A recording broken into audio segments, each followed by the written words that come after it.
Hello, this is Dr. Do again. This video is outside of medicine. Continue to read the book of Proverbs. I'm going to continue to read on chapter 3.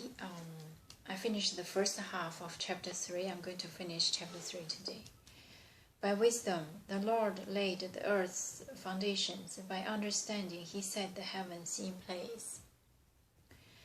By his knowledge, the deeps were divided, and the clouds let drop the dew. My son, preserve sound judgment and discernment. Do not let them out of your sight. They will be life for you, an ornament to grace your neck. And then you will go on your way in safety, and your foot will not stumble. When you lie down, you will not be afraid. When you lie down, your sleep will be sweet.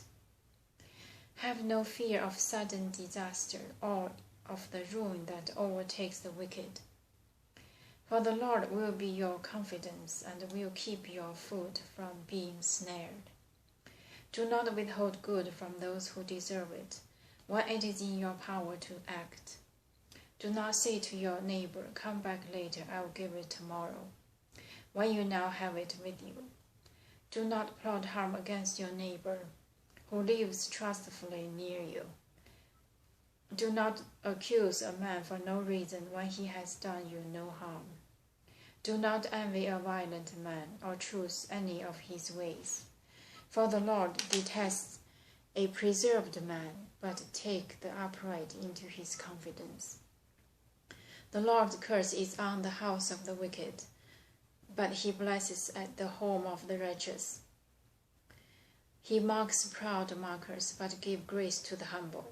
The wise inherit honor, but fools he holds up to shame. So this is about the second half of chapter 3. If you recall previously, chapter 1 and 2 talk about the prologue about introduction for the purpose of the Proverbs, and the chapter 2 talk about the moral benefits of wisdom, and chapter 3 talk about the further benefit of wisdom. In addition to the moral benefits, which you can see the blessing on the life of happiness, the life of richness, and this further benefit of wisdom is the judgment and the moral level. So that's the first chapter talk about if you have this wisdom. What is the wisdom? The faithfulness. Let love and the faithfulness never leave you. Bind them around your neck, write them on the tablet of your heart. Then you will win favor and a good name in the sight of God and man. Trust in the Lord with all your heart, and lean not on your own understanding. In all your ways acknowledge him, and he will make your path straight. So this is probably the center of the first part of chapter 3. Talk about the love, the faithfulness, and also acknowledge the God before self-judgment. So do not judge anything based on your opinion, but do not understand it based on your own opinion, but really seek hard inside of your heart to look for the voice of the God from what they believe. And this is the second part. By wisdom the Lord laid the earth's foundation.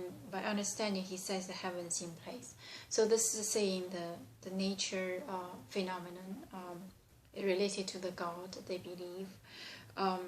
By his knowledge, the deeps were divided and the clouds let drop the dew. So this all the nature, the dews and the seas, and also the oceans divided, and also the earth and the heavens and the skies. So because of this nature phenomenon, in terms of that, they refer this as the God they believe.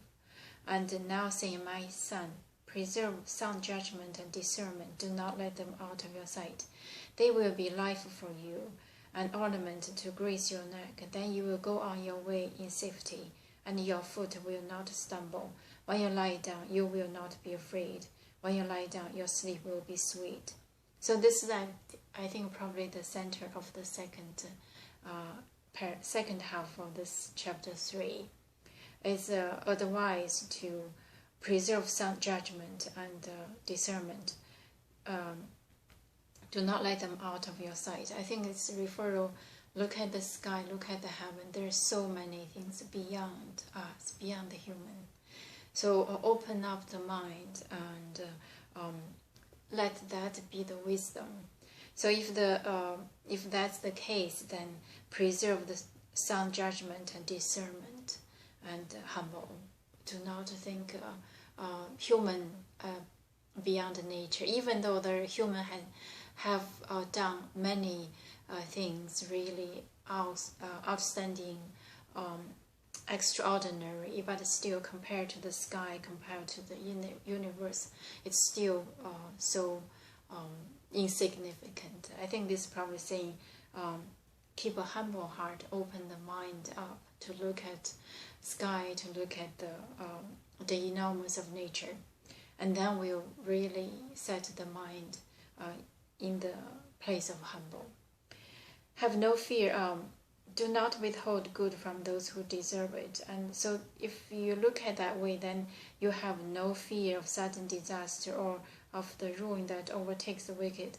For the Lord will be your confidence and will keep your foot from being snared. Do not withhold good from those who deserve it when it is in your power to act. Do not say to your neighbor, come back later, I'll give it tomorrow, when you now have it. So if in your capacity, in your power, then award those deserve. I think I just saw some news recently, some significant, successful politicians. One of the reasons is because they know how to award those who deserve. And do not smear everybody equal. So that's not the way to please the God. So it's not the way of wise, but it needs strength. Do not plot harm against your neighbor, and do not accuse a man for no reason. Do not plot harm against your neighbor who lives truthfully. Do not cause a man for no reason when he had done no harm. Do not envy a violent man, choose any of his ways. So this is saying that if the neighbor did not bring harm to you, or those men do not bring harm to you, do not then we do not interfere with them and do not bring harm or accuse for them. But there's some, in real life, it's probably not quite possible. Do not envy a violent man or choose any of his ways. For the Lord detests the perverse man and takes the upright into his confidence.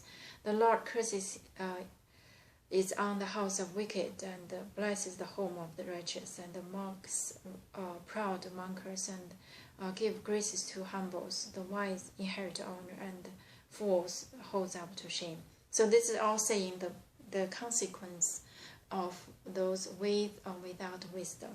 So the first of all, the wisdom comes from the belief, the trust of this God, the faithfulness of this God they believe, and then reward for those faithfulness and have wisdom, and also will bring the punishment for those who do not have the wisdom to believe.